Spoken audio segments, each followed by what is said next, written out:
Conor McGregor's presidential campaign is a publicity stunt. This is a weaponized media operation. It's designed to inject a prefabricated right-wing narrative into Ireland's political bloodstream.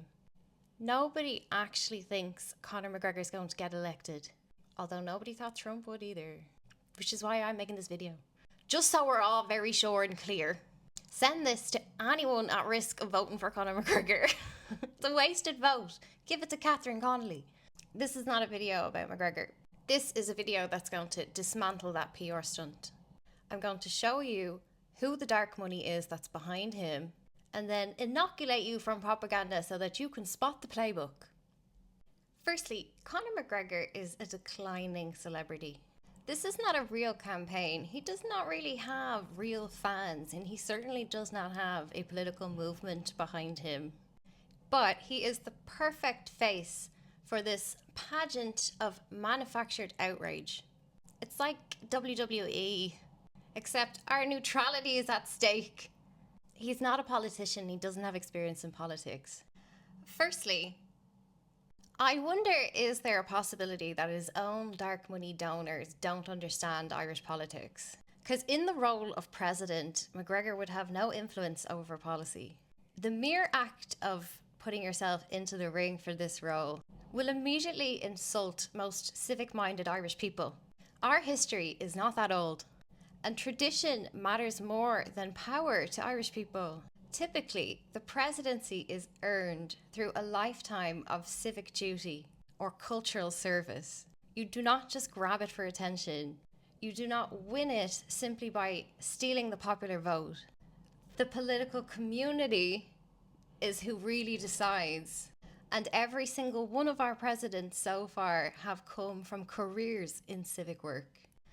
Douglas Hyde founded Conradh na Gaeilge.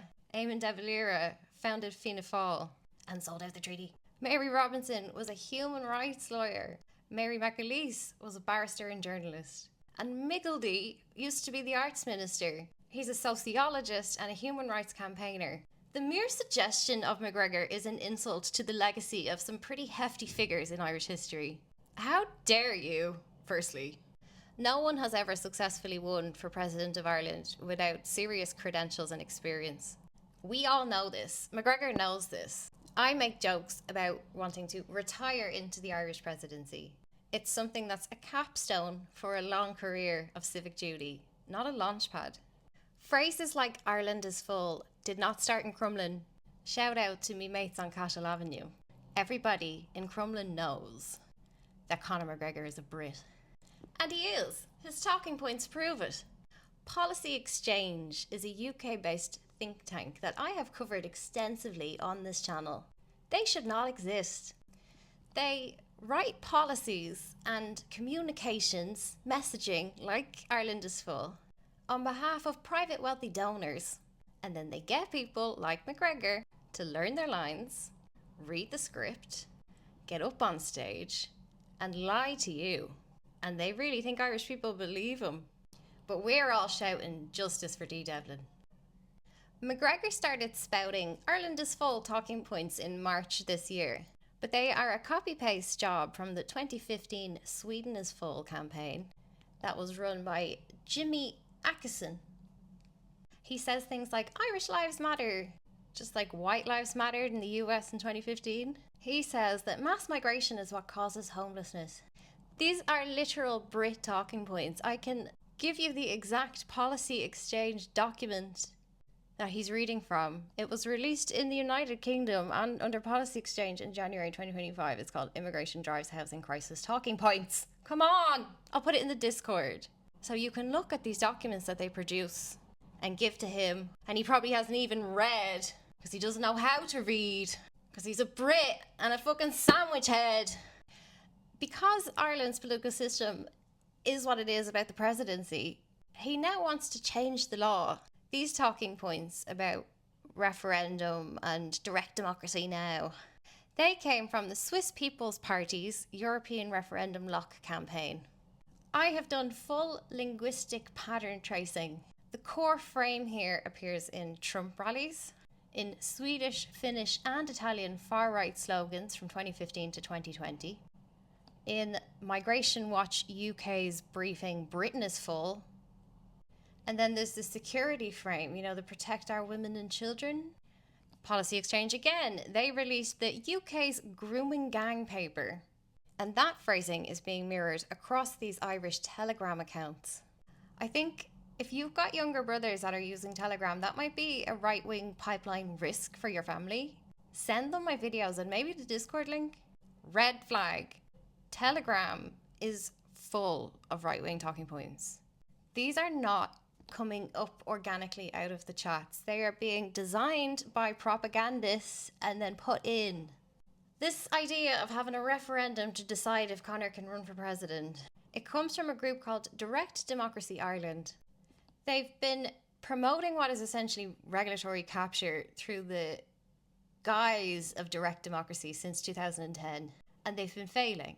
Now they've got McGregor involved, they've rebranded to Liberty Republic, and they're at it again. Same talking points, same bullshit, and for the same reasons. It's regulatory capture. Things that McGregor doesn't have the common sense to understand, but he doesn't care because someone's paying him nicely, even though he's ruining the country for the next generation, his own children. If he has children.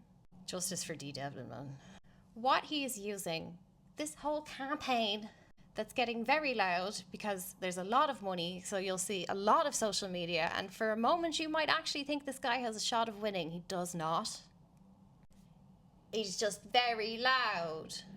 He's using a prefabricated narrative kit. Identical metaphors, identical villains, identical call to actions. These messages are being cross-pollinated across all Atlas-funded workshops. There are right-wing actors like this in every country, and they are all saying the same stock phrases that you are hearing from McGregor. It's a message mill. They make documents and share them around in WhatsApp groups.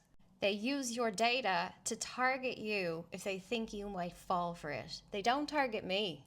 They target you. If you see McGregor ads, there's something in your online behavior that makes these predators think you're gullible. Block them. Don't be a foot soldier for billionaires. Elon Musk, Andrew Tate, Conor McGregor, they're all singing off the same hymn sheet, literally. There's a bozo in the back writing these talking points. They come from libertarian NGOs. The money funding McGregor at the moment can be traced back to the Koch brothers, the oil barons in the United States. They appear as donors into Prosperity Institute on 501c4s returns. Money trail is clear. Policy Exchange then write white papers that circulate in group chats and set up fake Telegram accounts programmed to keep repeating this stuff. This whole network gets funded by dark channels and crypto. This report proves that there was spikes in US origin crypto IDs during the Dublin protests. Conor McGregor is a bullshitter and we don't platform him. Don't even critique him. That's still giving him a platform. Don't make videos like reasons why Conor McGregor. Don't engage at all. Do not, just do the opposite. Every time you see Catherine Connolly on the timeline, push her up. Leave messages. She's our best candidate running. I'm asking Sinn Féin to get behind her. It's the obvious choice for the Irish presidency. Anything else is pageantry. This is how you spot the propaganda. The slogans will feel familiar, but they're not Irish. They are not written by people who speak Hiberno English. They use American terms, usually. Ask yourself, does McGregor sound like a Brit? Because if it sounds like a Brit and it looks like a Brit and it walks like a Brit, it's probably a fucking Brit. Another sign that it's propaganda is when you see the same exact message almost instantaneously pop up on different channels. They want to flood your feed. They want to make it seem like everyone is talking about McGregor. Oh God, this guy really has a chance now. No, it's fake. They get you when you start to think, oh God, this guy really has a chance now. That's when they win. No, they don't. No, he fucking does not. I'll run myself if I have to take all his Crumlin votes.